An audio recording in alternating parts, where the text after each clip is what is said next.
Poi hai toccato un altro argomento.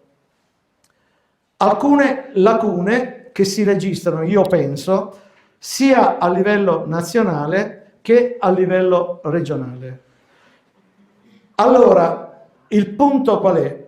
Come dicono alcuni conoscitori profondi del sistema della sanità pubblica. Ormai c'è un declino sempre più inarrestabile, per cui la buona politica o fa una ulteriore riforma complessiva, come fu la 833 nel 1978, oppure andare a risolvere singole questioni è impossibile. Anche ammesso e non concesso che tu abbia i dovuti finanziamenti, se mancano gli operatori, se mancano i professionisti, di questi soldi non sai cosa fartene. E ti faccio un esempio su questo. Leggevo, non sono un conoscitore della vostra USL 7, però stamattina, visitando il sito web della USL 7, verificavo alcuni dati relativi alla missione 6 del PNRR. Cioè, questa USL, assieme alle altre USL, ha avuto un bel pacco di soldi. Vi faccio un esempio. Case della comunità.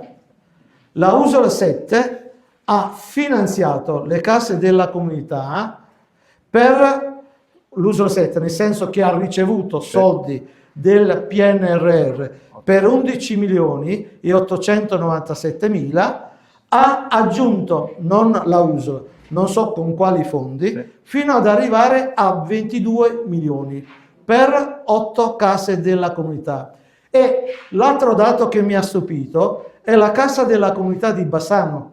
Bassano prende addirittura per la sua casa di comunità 13 milioni e 400 mila, cioè raddoppia la cifra prevista dal PNRR. Sapete che per il programma istituzionale Regione e Ministero della Salute le case della comunità devono essere ultimate tutte entro il 31 marzo del 2026. Qual è il punto di critica?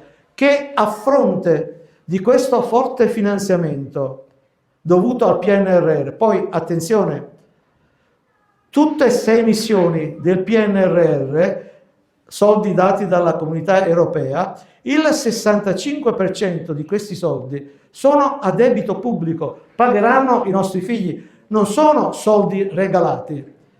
Ma tornando alle case della comunità, le case della comunità, noi siamo perfettamente d'accordo sulla funzione sociosanitaria. Che significa? Significa un nuovo modo di presa in carico totale della persona bisognosa di cure, dove assieme, in maniera integrata e in maniera multidisciplinare, tu metti assieme i medici di medicina generale, gli specialisti, gli assistenti sociali, gli infermieri di comunità. E ad oggi mancano pochi mesi per l'attivazione, mancano queste figure. A tutt'oggi manca un accordo regionale tra Regione Veneto e medici di medicina generale. Per cui non si capisce perché Salvatore Liard deve andare nello studio privato, nell'ambulatorio privato del medico e quando deve andare in casa della comunità. Per cui rischiamo, a mio avviso, di avere delle cattedrali nel deserto perché manca questa nuova idea di casa della comunità su cui noi ancora oggi premiamo perché diventano il futuro dell'assistenza